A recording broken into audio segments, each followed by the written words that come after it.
예, 회의 시작하겠습니다. 국정감사가 막바지에 이르렀습니다. 이번 국감을 통해서 역시 준비되지 않은 이재명 정권의 무능과 혼선이 확연히 드러나고 있습니다. 이재명 정권의 실체는 산무, 즉 무능, 무지, 무책임입니다. 장관부터 차관까지 책임의식은 사라지고 말 바꾸기와 변명, 거짓 해명만 난무했습니다. 첫째, 무능한 경제부총리입니다. 경제정책의 핵심 축인 구윤철 부총리는 국감 중에 미국 워싱턴에서 주택가격의 1% 수준의 보유세라는 폭탄 발언으로 나라를 발칵 뒤집어 놓았습니다. 부총리의 한마디에 시장은 요동치고 국민들은 세금 폭탄의 공포에 떨며 분노했습니다. 이에 더불어민주당에서도 즉각 검토하지 않는다는 발언이 이어졌습니다. 경제를 총괄하는 장관이 충분한 검토와 당정 간 조율도 없이 국민의 주거 안정보다는 세수 확보에만 혈안이 된 듯한 발언을 서슴없이 하는 것은 정책의 무능을 넘어 국민에 대한 조롱입니다. 그야말로 경제도 모르고 국민도 모르는 부총리입니다. 두 번째, 외교부 장관입니다. 지난 10월 13일 조현 외교부 장관은 캄보디아 한국인 대학생 박모 씨 피살 사건과 관련하여 사안의 심각성을 지난주 정도에 인식했다라고 답변을 했습니다. 그러나 이번 캄보디아 대사관에 대한 국감에서 이미 지난 8월 11일 대학생 박모 씨는 고문에 의해서 심장마비로 사망했다는 사실이 외교부 본부에 보고된 사실이 확인되었습니다. 장관의 국회에서의 허위 보고는 사태의 책임을 회피하기 위한 것이거나 아니면 책임을 지지 않고 사태의 책임을 회피하기 위한 것이거나 아니면 대사관에서 아예 보고조차 제대로 하지 않았다는 뜻입니다. 어느 쪽이든 용납될 수 없는 엄중한 사안입니다. 이와 관련하여 그저께 저도 외통위 위원이기 때문에 캄보디아 대사관에 대한 국정감사에 직접 다녀왔습니다. 현장에서 확인한 결과로는 첫째, 대통령실이나 외교부 장관과 캄보디아 정부와의 직접적인 소통이 전혀 없었다. 둘째, 캄보디아 대사는 4개월째 공석으로 아직도 언제 임명될지 아무도 모른다. 셋째, 실무자들은 4시만 되어도 근무 시간 끝났으니까 다음에 와라 라고 무책임한 태도에 일관했습니다. 이러한 부실 3종 세트로 인하여 대한민국 국민의 안전과 생명은 도대체 누가 지켜야 되는지, 그렇기 때문에 캄보디아에서 수많은 한국 사람들이 지금 죽어나가는 사태가 발생할 수밖에 없었다. 이런 구조적인 문제를 조속히 해결해야 한다라고 하는 점을 다시 한번 강조하여 말씀드립니다. 헌법을 부정하는 통일부 장관입니다. 정동영 통일부 장관은 남북 관계를 2개의 국가라면서 김정은의 주장을 그대로 대변했습니다. 두 국가론이 정부 공식 입장으로 확정될 것이라는 호언장담까지 했습니다. 이것은 이재명 정권이 한반도 전체를 대한민국 영토로 한다는 헌법 조항과 자유민주적 평화통일을 명시하고 있는 대한민국 헌법을 정면으로 부정하는 위헌 정권이라는 점을 스스로 자인한 것으로 볼 수밖에 없습니다. 또한 북한 인권과 이탈주민 보호를 담당해야 할 주무장관이 북한 눈치만 보면서 책임을 방기하고 있습니다. 다음은 차관급 인사들의 오만과 무책임입니다. 이상경 국토부 1차관, 대출 규제로 무주택 서민을 전월세 난민으로 만들어 놓고도 집값이 안정되면 그때 가서 사면 된다 라고 하는 발언으로 국민의 가슴에 대못을 단단히 박았습니다. 본인은 갭 투자로 수십억을 벌고 50억이 넘는 자산가가 되어 있으면서 무주택 국민에게는 그냥 기다리라 라고 하는 조롱성 발언을 서슴지 않았습니다. 국민의 고통에 대해서 완전히 몰이해 또는 오만의 극치입니다. 국민의 주거 절망을 만든 책임자라면 2분짜리 유튜브 사과로 국민을 우롱하지 마시고 즉각 본인의 거취에 대해서 스스로 판단하시기 바랍니다. 이찬진 금융위원장은 서초구에 고가 아파트 2채가 있는데 국회에서 지적이 이어지자 한두 달 내에 정리하겠다고 했습니다. 그러면서 자녀에게 정여하겠다라고 해서 국민적인 분노를 다시 불러일으켰습니다. 이것이 정리라고 생각하십니까? 국민이 그렇게 우스워 보입니까? 꼼수 정여로 기득권을 지키겠다는 말장난에 불과합니다.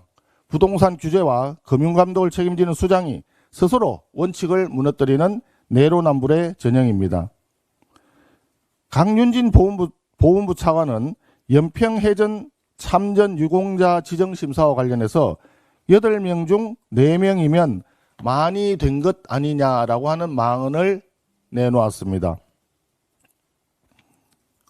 나라를 위해서 목숨을 바친 영웅들을 숫자 노름하듯이 저작거리 흥정하듯이 대하는 망국적 발언이 아닐 수 없습니다.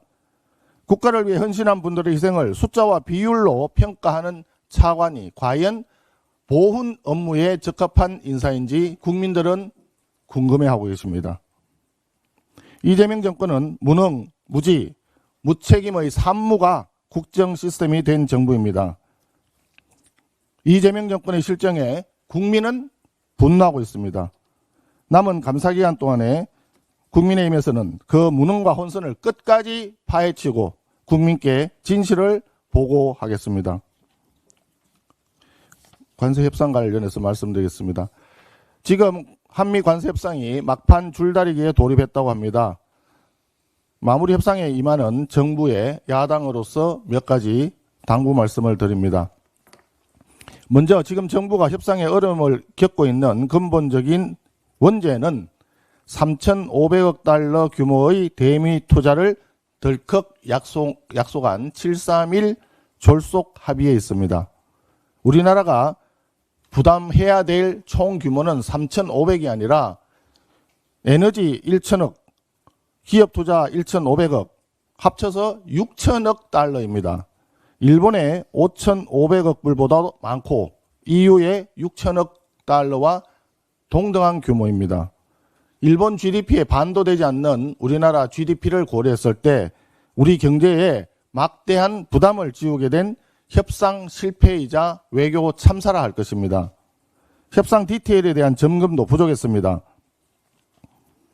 관세협상 타결 직후 트럼프 대통령은 투자처에 대해서는 미국이 결정한다. 수익의 90%를 미국이 가져간다라고 얘기를 했습니다. 그 당시 김용범 정책실장은 정치적 수사 이상의 의미는 없다. 재투자 개념일 것 같다라고 폄하했는데 현실은 아직까지 이 부분이 해결이 안 되고 있는 것 같습니다. 결과적으로 모든 것을 합의하기 전까지는 어떤 것도 합의된 것이 아니다라고 하는 외교가의 오래된 격언을 망각했던 참담한 결과입니다. 국민의힘에서는 이번 관세 협상의 결과와 별개로 추후 이 731 졸속 합의의 원인과 책임에 대해서도 따져보겠습니다. 지금 협상은 트럼프 대통령이 연일, 현금, 선불이라고 주장하고 있는데 이것을 완화하는 데 중점이 맞춰져 있는 것으로 보입니다. 현금 투자를 최소화하고 대출, 보증, 기업 투자 확대 등의 대안을 최대한 활용하는 협상이 필요하다고 봅니다. 그리고 일시불 또는 선불이 아니라 분납이나 연불을 통해서 우리 경제에 미칠 충격파를 줄이는 방향으로 합리적 합의를 도출해 가기를 정부 측에 촉구합니다. 그리고 아직도 해결되지 않고 있는 투자처 지정에 대한 권한 그리고 투자 수익 배분에 대해서 합리적 비율로 합의를 해야만 대한민국 국익을 지킬 수 있을 것입니다. 일방적인 대한민국의 희생이나 양보를 국민들께서는 용납하지 않으실 것입니다. 마지막으로 7.3일 졸속 합의 이후에 농산물 개방에 관한 요구도 약속도 없었다는 것이 그동안의 정부 입장입니다. 그런데 최근에 대두 개방에 대한 이야기가 나오는가 하면 조현 외교부 장관은 국감에서 국가별 쌀 수입 쿼터를 조정할 수 있다라고 하면서 쌀 개방 가능성을 열어두는 발언을 했습니다. 농산물 개방은 없다는 대한민국 정부의 입장이 바뀐 것인지 이재명 대통령이 직접 나와서 우리 국민과 농민들께 소상하게 밝혀주기를 촉구합니다.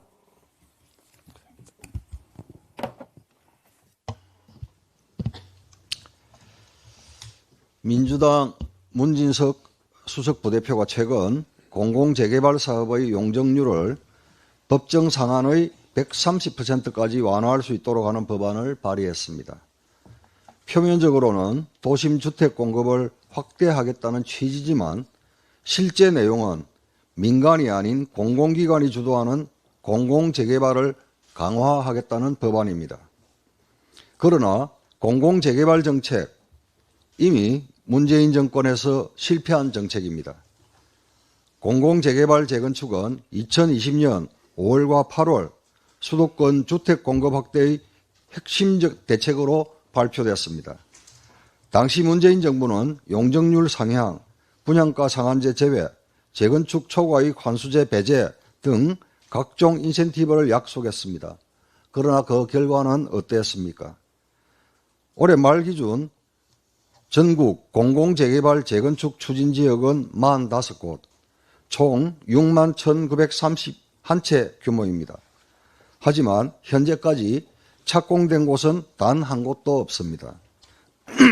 5년이 지나도록 단 한 채의 집도 짓지 못한 정책이 바로 공공재개발 재건축 정책입니다. 이유는 분명합니다. 공공재개발 재건축 사업은 주민이 원하지 않습니다. 절차는 복잡합니다. 사업성도 떨어지기 때문입니다. 즉 공공재개발 재건축은 도심 주택 공급의 대안이 될 수 없습니다. 오늘 국민의힘은 서울시와 함께 부동산 대책 현장회의를 개최합니다. 민간 재개발 현장을 직접 점검하고 사업이 속도감 있게 추진될 수 있도록 필요한 제도 개선 사항을 검토하겠습니다. 아울러 민간 재개발, 재건축에도 용적률 상향 등 인센티브를 부여하는 방안도 함께 논의하겠습니다. 국민의힘은 공공중심의 느리고 비효율적인 재개발, 재건축이 아니라 민간이 주도해 빠르고 실질적으로 주택을 공급할 수 있는 민간 재개발, 재건축 정책 활성화로 국민 주거 안정을 지켜내겠습니다.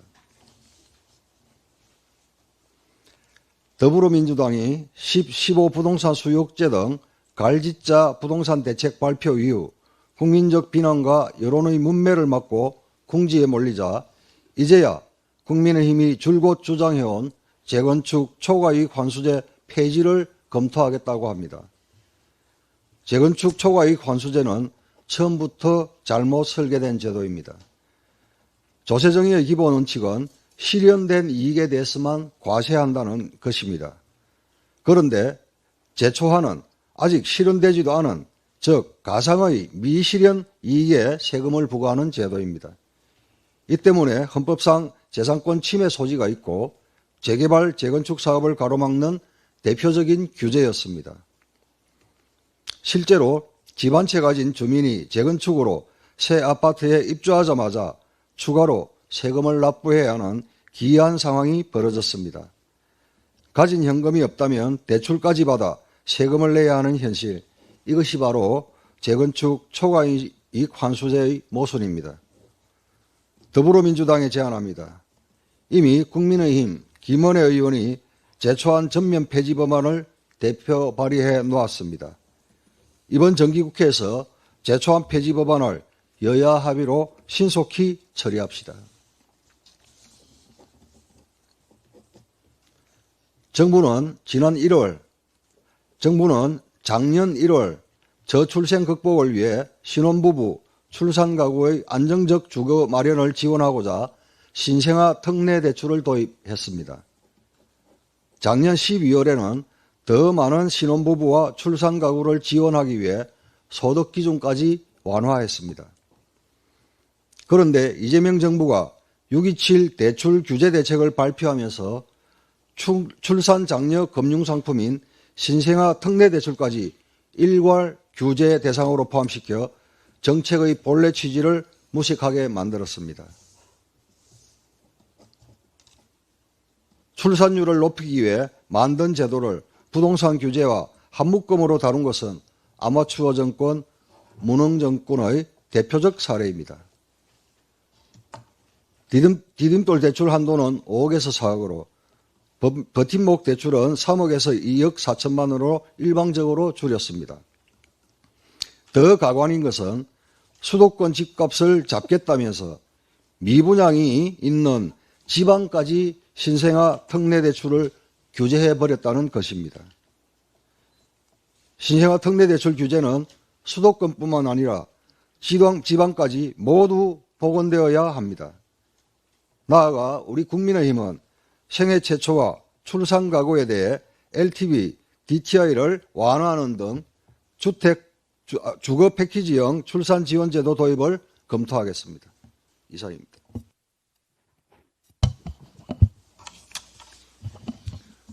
민주당과 정부의 부동산을 대하는 인식에 대해서 말씀드리겠습니다. 정부가 발표한 정책의 내용도 문제이지만 그 정책을 주도한 공직자들의 무책임한 인식은 참담한 수준입니다. 집 없는 서민들의 고통은 외면한 채 집값이 떨어지면 사면 된다던 부동산 정책 총괄 이상경 국토부 1차관은 사과할 게 아니라 사퇴를 했어야 합니다. 2차관은 국토부 유튜브를 통해 밝힌 고작 2분 분량의 사과에 담긴 국민의 입장을 충분히 헤아리지 못했다는 말에 과연 진정성이 있는 것인지 의문이 듭니다. 강남 지역 2주택 보유로 논란이 된 이찬진 금융감독원장은 한두 달 내 정리하겠다더니 자녀에게 양도하겠다고 답했습니다. 15억 정도면 서민 아파트라고 한 민주당 국회의원의 발언은 이 정부에서 부동산 정책을 주도한 주요 인사들의 인식을 단적으로 보여주며 국민들께 큰 상실감을 안겨주었습니다. 정책의 신뢰가 시장의 불안을 부추기는 문제를 넘어 공직자의 도덕성과 윤리의식으로까지 번지고 있습니다. 국민 앞에 그 책임은 반드시 자신들에게 되돌아올 것입니다. 국정감사가 중반부에 접어들었습니다. 그런데 국정감사장이 정치 쇼장으로 전락하고 있는 것은 아닌지 우려의 목소리와 지적이 이어지고 있습니다.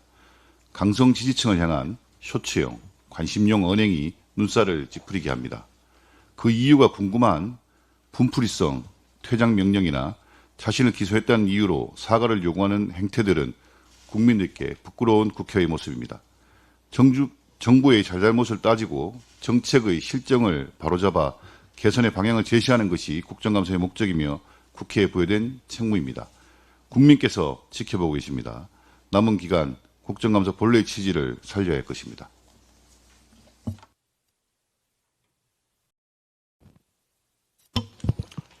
운영수석입니다. 오늘은 국정감사 2주째 마지막 날입니다.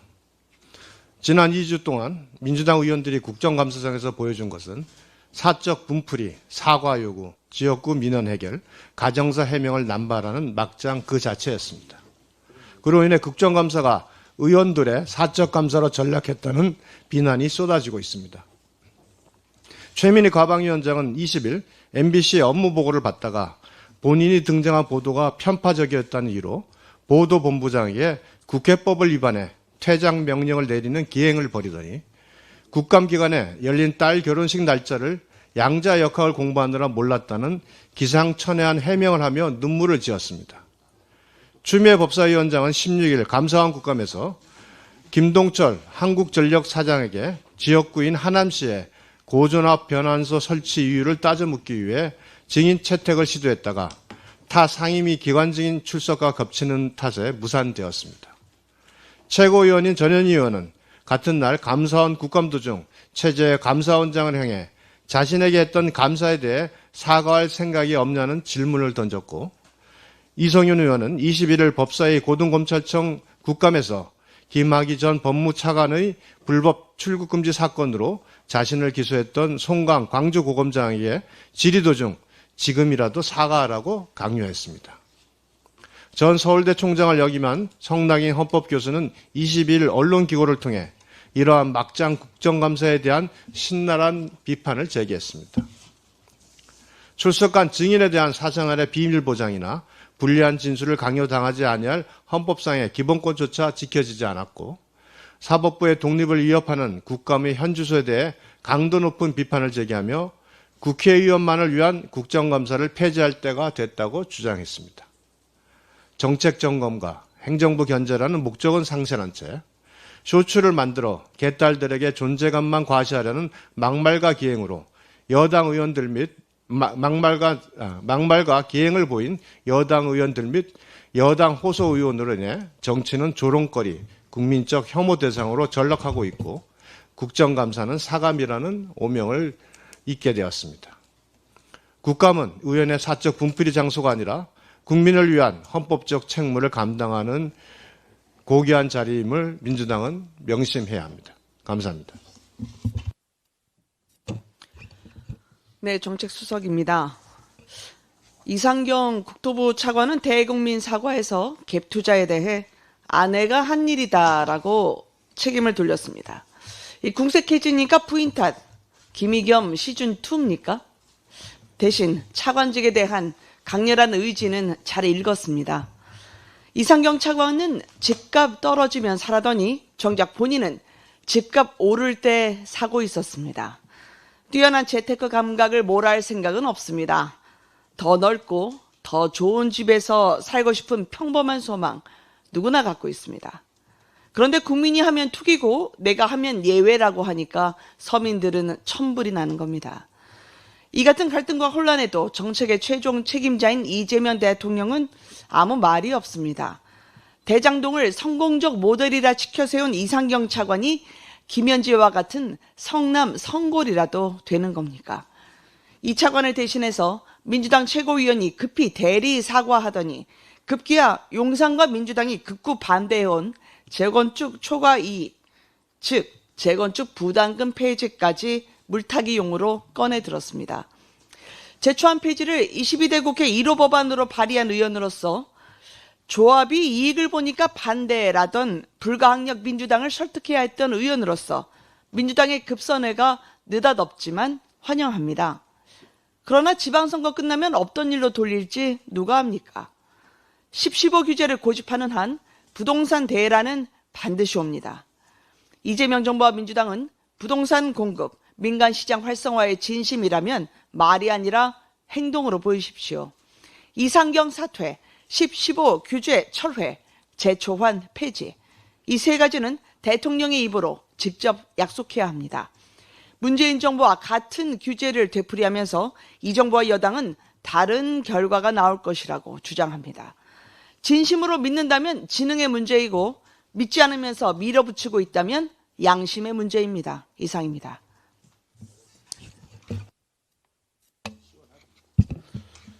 예, 농해수위 간사 김성교 의원입니다. 국정감사가 종반으로 가고 있지만 더불어민주당은 김현지 실장을 증인으로 불러 산림청장과 전 해양비서관에 대한 인사개입 의혹, 백현동 옹벽 아파트 문제 등 국민 여러분께서 진실을 기대하시는 사안에 대해서 여전히 외면하고 있습니다. 더불어민주당은 정작 국민분들이 원하는 진실을 무시하면서 지난 2020년 북한군에 의해 참혹하게 피살된 우리의 해수부 공무원을 타켓으로 삼아 월북이냐 아니냐를 두고 소모적인 논쟁을 벌이고 있습니다. 특히 월북 의도가 없었다는 해경과 국방부의 수사 결과에도 더불어민주당은 고인을 두고 뇌물 혐의 운운하며 명예훼손에 더해 유족의 마음에 상처를 주고 있습니다. 더불어민주당의 이런 발언을 듣고 고인의 형인 이내진 씨는 30일 해수부 종감 때 꼭 본인을 불러달라고 더불어민주당 의원님들께 꼭 할 말이 있다고 강하게 요구하고 있습니다. 더불어민주당은 유가족의 외침을 모른 척하지 말고 고인의 영인 이래진 씨가 국감장에서 국민의 소리를 전할 수 있도록 협조하기를 바랍니다. 아울러 한 말씀 더 드리겠습니다. 얼마 전 특검에 의해 살해된 양평 공무원의 육성이 담긴 녹취 파일을 공개했습니다. 해당 녹취 파일에는 특검이 멍한 상태에서 자꾸 쪼니까 특검 애들이 아주 혈안이 되어 있다. 데리고 나와서 회유하더라. 그냥 막 도장을 찍으려지 같은 특검의 극악무도한 행위가 낱낱이 담겨 있습니다. 고인의 육성을 통해 특검의 살인행위가 명백해졌다고 봅니다. 특검은 이제라도 무릎 꿇고 고인에게 사죄하는 것이 인간으로서 지켜야 할 최소한의 도리라는 것을 분명히 밝힙니다.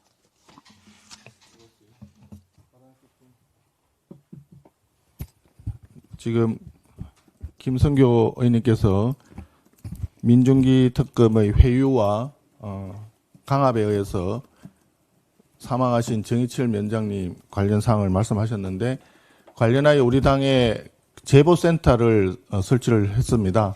거기에도 다른 분도 완전히 동일한 회유와 강압으로 지금 정신병에 가까운 트라우마를 겪고 계신 분이 제보가 들어와 있습니다. 조금 더 사실관계가 구체화되면 언론에 알려드리도록 하겠습니다.